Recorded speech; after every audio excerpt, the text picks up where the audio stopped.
नमो गच्छायामि नमो लोय सब साहुणम् ऐसो पंच नमोकारो सर्व पापनाशनो मंगलानं च सर्वेसिं परमं हवै मंगलम्।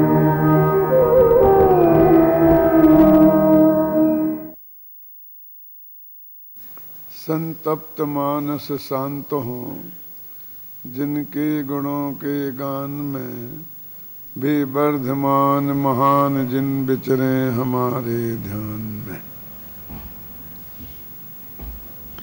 12 भावनाओं के संदर्भ में धर्म भावना के अंतर्गत मुनि धर्म की चर्चा चल रही है, जिसमें कल मुनियों के 28 मूल गुणों की चर्चा आरंभ की थी, जिनमें से 2 मूल गुण तो ऐसे हैं जो उनके भोजन से, आहार से ही संबंध रखते हैं। मुनिराज सारे गृहस्थों से सर्व प्रकार के संपर्क तोड़कर, नगरवास छोड़कर वनवासी इसलिए हुए हैं क्योंकि इन रागी द्वेषियों के संपर्क में रहकर वीतरागता की जैसी आराधना होना चाहिए वैसी आराधना होना संभव नहीं है। इसीलिए उन्होंने सुंदरतम नगरों का वास छोड़कर वनवास को स्वीकार किया है। लेकिन एक ऐसी परिस्थिति है कि जिसमें उनको श्रावक के घर पर आना, श्रावकों से संपर्क होना अनिवार्य है, और वो है उनका आहार। आहार के बिना देह की स्थिति संभव नहीं है। इसलिए निरंतराय नवदा भक्ति पूर्वक कोई आहार देने वाला मिले तो 40 दोष और 32 अंतराय टाल करके वे भोजन को स्वीकार करते हैं। इसलिए उन वनवासी संतों को नगर में आना अनिवार्य हो जाता है, गृहस्थों के घर, श्रावकों के घर। और जैसी उनकी विधि है, जिसकी चर्चा कल की थी, कि वे इस तरह का लगा हाथ का निशान बनाकर आते हैं, जिससे श्रावक समझ लेते हैं कि ये आहार की कामना से आए हैं। यदि उन्हें भोजन करने की आवश्यकता नहीं पड़ती तो हो सकता है वो सारे जीवन गृहस्थों के समागम में आते ही नहीं। और ऐसे उदाहरण भी जनवाणी में हैं। बाहुबली ने दीक्षा ली और वे 1 साल तक तपश्चर्या में ध्यान में खड़े रहे। उन्हें ये आवश्यकता ही महसूस नहीं हुई भोजन की, भोजन को निकले ही नहीं, तो किन्हीं गृहस्थों के समागम में वो आए ही नहीं। भगवान ऋषभदेव ने भी दीक्षा ली तो 6 महीने तक वे किसी श्रावक के समागम में आए ही नहीं। लेकिन आहार एक ऐसी अनिवार्य स्थिति है कि जब वे स्वयं बनाते नहीं, खाते नहीं, कमाते नहीं, उसके लिए कोई व्यवस्था रखी नहीं, और पेट का गड्ढा भरना आवश्यक है, तो श्रावकों के पास उन्हें जाना आवश्यक है। इसलिए वो नगर में आते हैं। श्रावकों के पास जाना अनिवार्य है, लेकिन खतरे से खाली भी नहीं है। क्यों? क्योंकि ये रागी देश में पगे हुए श्रावक उन वीतरागी संतों को भी अपने राग में समेटे बिना रहेंगे नहीं। इसलिए जिस प्रकार एक सैनिक जब बॉर्डर पर जाता है लड़ाई के मैदान में तो पूरी तैयारी के साथ जाता है, कवच वगैरह को धारण करके जाता है, ऐसी चीजें पहनकर जाता है कि जिस पर गोलियों का असर नहीं हो, तलवारों का असर नहीं हो। ऐसे ही मुनिराज जब आहार के लिए गृहस्थों के घर जाते हैं तो सबसे पहले तो मौन का कवच पहन के जाते हैं, मौन लेके जाते हैं। ये नियम है कि जब वे आहार के लिए उठें तो उसी वक्त से मौन ले लेते हैं और जब तक आहार न हो जाए तब तक उस मौन को कायम रखते हैं। इसलिए किसी से कुछ बोलने का तो सवाल ही नहीं है, क्योंकि ये बोलना जो है ना, ये हमें दूसरों से जोड़ता है और उन्हें किसी से जोड़ना ही नहीं है, तो फिर बोलने का कोई प्रयोजन रह नहीं जाता है। आहार का भी किसी से याचना करनी ही नहीं है, मांगना ही नहीं है, तो भी बोलने का कोई कारण रह नहीं जाता है। किसी भी प्रकार की अपनी इच्छा को उन्हें व्यक्त करना ही नहीं है। वाणी तो अपनी इच्छाओं को व्यक्त करने के लिए ही होती है ना, इसलिए वे मौन धारण करके जाते हैं। मौन एक ऐसा कवच है कि दूसरों से संपर्क को काटने का सबसे बड़ा साधन है। यदि हमें दूसरों से संपर्क नहीं रखना है तो मौन से बढ़िया कोई उपाय नहीं हो सकता है। कोई कितना ही बोले हमसे, लेकिन हम जवाब नहीं देंगे तो कब तक बोलेगा। लेकिन मौन का अर्थ जवाब नहीं देना है। ऐसा नहीं कि हमें सारों से जवाब दे दें, लिख के जवाब दे दें, सिर हिला के हां कर दें, ना कर दें, तो मौन क्या रहा। कोई ये भाषा बोलने से कोई पाप थोड़ी होता है। पाप तो इस बात का है कि मुझे किसी दूसरे से संपर्क नहीं करना है। और यदि हम इशारों में बात करने लग गए तो हम तो वैसे गूंगे हो गए जैसे गूंगे लोग इशारों से बात करते हैं और बोल नहीं सकते हैं। कहने का अर्थ है किसी भी तरह का इशारा नहीं करना, हां नहीं करना, ना नहीं करना। कोई आदमी ये हमसे बोला कि आप साहब हमारे यहां पधारेंगे, तो हमने यदि मुंह से हां नहीं कहा और सिर हिलाकर हां कह दिया तो बात एक ही हुई ना। मुंह से ना नहीं कहा और सिर हिलाकर ना कह दिया तो बात एक ही हुई ना। बल्कि हमारा ऐसा व्यवहार होना चाहिए कि उस बात को हमने सुनी भी है कि नहीं सुनी, उसे इस बात का भी भरोसा ना हो। वो सच्चा मौन है इस पाल जी। मौन का वास्तविक अर्थ क्या है? उसको इतना भी भरोसा नहीं होना चाहिए कि मेरी बात सुन तो ली है, भले ही हाना नहीं जवाब दिया है, लेकिन मेरी बात इन तक पहुंच गई है। क्या जैसे पत्थर की मूर्ति होता है ना,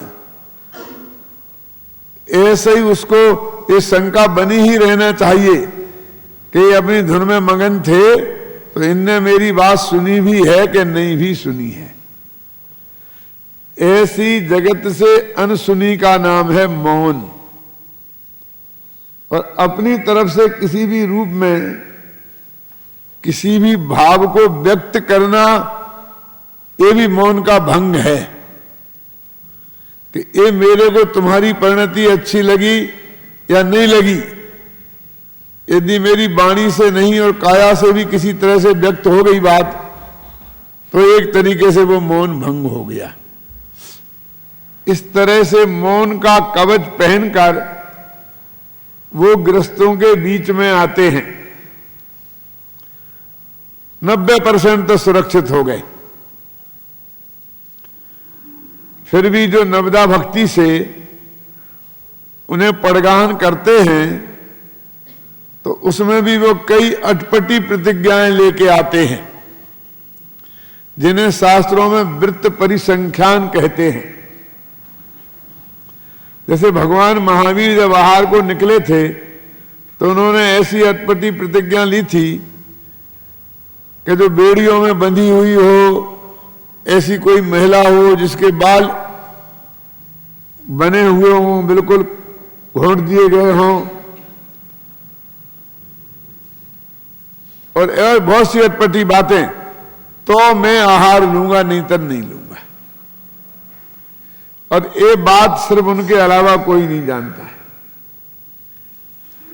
यानी वो किसी भी तरीके से कहीं भी इस बात के लिए किसी को आश्वस्त नहीं करना चाहते हैं कि यदि तुमने मुझे विधि पूर्वक पड़गा भी लिया तो मेरा आहार तुम्हारे यहां हो ही जाएगा। फिर भी आखिर गए तो है ना आहार करने के लिए, तो उनकी प्रतिज्ञा पूरी करके कोई व्यक्ति नवदा भक्ति पूर्वक उन्हें पड़गा ले तो खड़े खड़े आहार लेकर के वापस हो जाते हैं। मेरे चित्त में एक प्रश्न खड़ा होता है कि 2 रोटियां खाना है तो बैठकर शांति से क्यों नहीं खा लेते हैं? खड़े खड़े आहार लेने में क्या दम है? लेकिन जब गंभीरता से विचार करते हैं तो एक बात एकदम ध्यान में आती है कि कहां बैठे? गृहस्थ का घर कोई बैठने लायक जगह है कि जो वहां आराम से बैठे, कि आराम से बैठ के भोजन कर लें? अरे जिस घर को छोड़कर, जिस अपने घर को छोड़कर वो नग्न दिगंबर हुए हैं और वनवासी हुए हैं, वो दूसरे के घर में जाकर बैठने का सवाल ही कहां खड़ा होता है?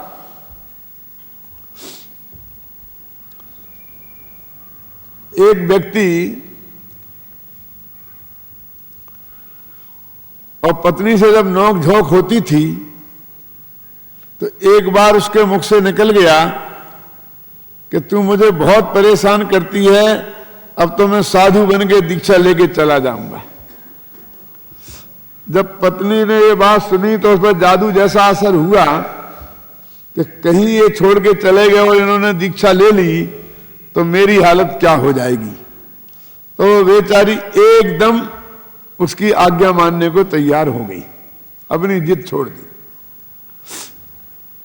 जब उस आदमी ने ये देखा कि ये मेरा हथियार तो बहुत ही कामयाब हथियार है और बातों में मैं कितना ही समझाता हूं, मनाता हूं, डांटता हूं, फटकारता हूं, यहां तक कि लड़ने झगड़ने को भी तैयार हो जाता हूं, मारपीट पे भी उतर आता हूं, ये मेरी अपनी जिद नहीं छोड़ती है।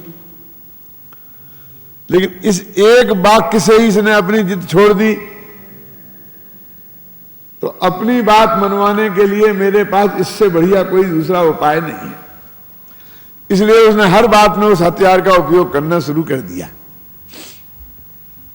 धीरे धीरे तो यहां तक बात आ गई कि जरा जरा सी बात पर उसने कहा 1 गिलास पानी लाना, उसने कहा जरा रुको अभी लाती तो हूं, तो मैं तो दीक्षा लेता हूं।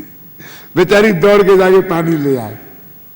आगे धीरे धीरे वो इतनी परेशान हो गई उनके दीक्षा लेने वाले हथियार से, तो एक संत गांव में आए हुए थे, उनके पास गई और अपना दुख रोती हुई बोली कि मेरे पति तो इतने बैरागी हैं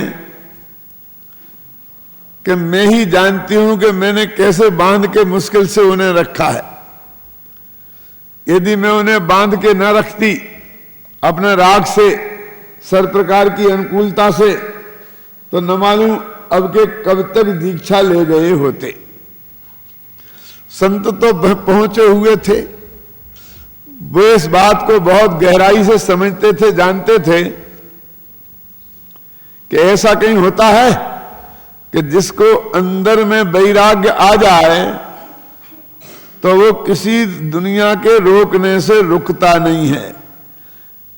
यदि वैरागी लोग रोकने से रुकते होते तो आज तक कोई आदमी दीक्षा ले ही नहीं सकता था।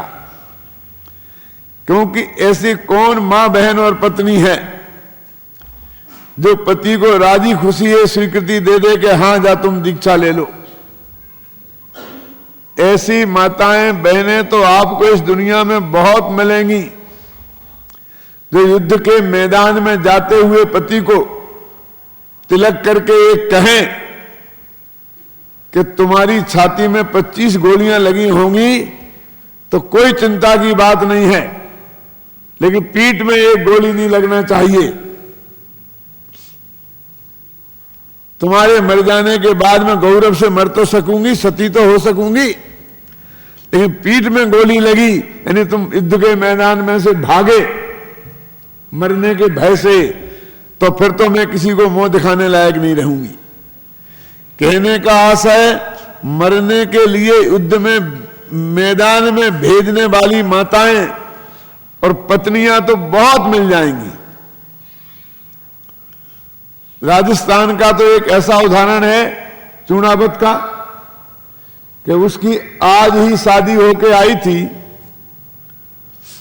और वहां से ऐसी आवश्यकता पड़ी कि उसी दिन उसे युद्ध के मैदान में जाना पड़ा। जब वो बार बार जाता था तो मुड़ मुड़कर अपनी पत्नी की तरफ देखता था, तो पत्नी ने कहा क्यों, क्या बात है, क्या बात है? तो उसने कहा कि तू मेरी अपने को मेरे को कोई निशानी दे दे जिससे मैं तेरी याद आएगी तो मैं उसे देख लिया करूंगा। तो उसने कहा कि ये इनको इतना राग है मेरे से कि मेरे राग के पीछे जो युद्ध के मैदान में ढंग से लड़ नहीं पाएंगे, और आधे मन से लड़ेंगे तो हारना तो नक्की है ही, मारे भी जा सकते हैं। इसलिए इनका जो चित्त विभक्त है, दो जगह बटा हुआ है, लड़ाई में और मेरे में, किसी भी तरीके से इसको दूर करना चाहिए। तो उसने कहा मैं निशानी भेजती हूं, और उसने तलवार से लेकर अपनी गर्दन काट के एक थाली में गर्दन रख के और दासी के हाथ उसके पास भेज दी कि अब तुम मेरा कोई विकल्प नहीं करना, अब तो मैं नहीं हूं ना, अब तुम दिल लगाकर लड़ सकते हो। कहने का मतलब ऐसी राजपूतनियों के उदाहरण तो इस राजस्थान में मिल जाएंगे, लेकिन ऐसा कोई इतिहास में एक ऐसा बताए कि कोई व्यक्ति दीक्षा लेने जा रहा हो तो उसकी मां ने, उसकी पत्नी ने, उसकी बहन ने खुशी खुशी उसे विदा किया हो कि जाओ तुम दीक्षा ले लो। सब ने रो रो कर उसे पूरी तरह रोकने का ही प्रयत्न किया होगा, और दूसरों के रोकने से यदि दीक्षार्थी रुक जाते होते तो आज तक एक भी आदमी दीक्षा नहीं ले सकता था। जिसको असली वैराग होता है वो तो दीक्षा लिए बिना रहता नहीं है। किसी के आंसू उसे किसी कीमत पर रोक नहीं सकते हैं। आंसू तो उन पर असर करते हैं जिनके अंदर राग हो।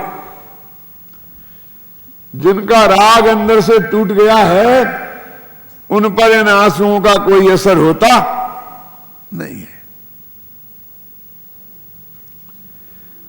तो जब वो बार बार ये धमकी देने लगा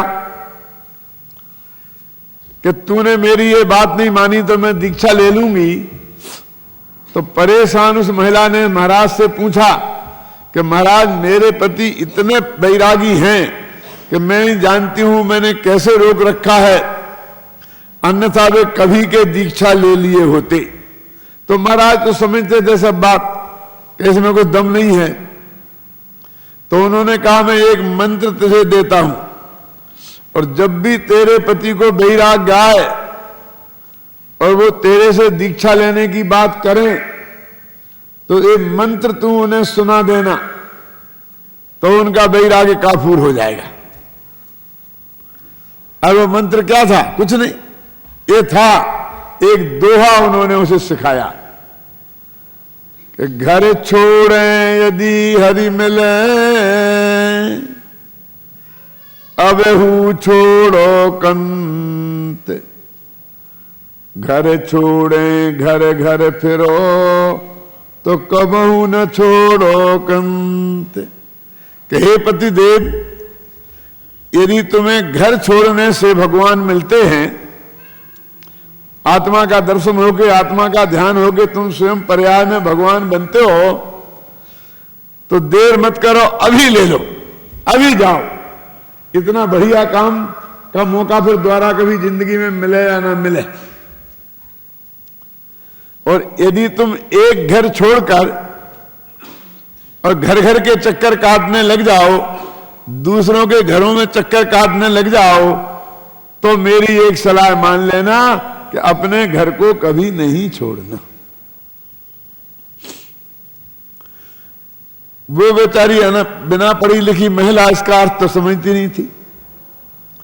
यदि वो समझती होती तो कभी ये मंत्र पढ़ के नहीं सुनाती, क्योंकि उसमें साफ साफ लिखा था कि घर छोड़े यदि हरि मिले तो अब ही छोड़ो कंत, कि अभी चले जाओ। वो ऐसा कह नहीं सकती थी, वो तो समझती थी ये मंत्र है, तो बोल। लेकिन पति तो पढ़ा लिखा था ना, वो समझ गया कि ये कह रही है यदि भगवान की प्राप्ति में होती है, आत्मा का अनुभव होता है, भगवान बनते हो, तो अभी छोड़ दो। माने इसने परमिशन दे दी, और चूंकि उसे वैराग्य तो था नहीं, जाना तो था नहीं, था लेना, वो तो धमकी दे रहा था।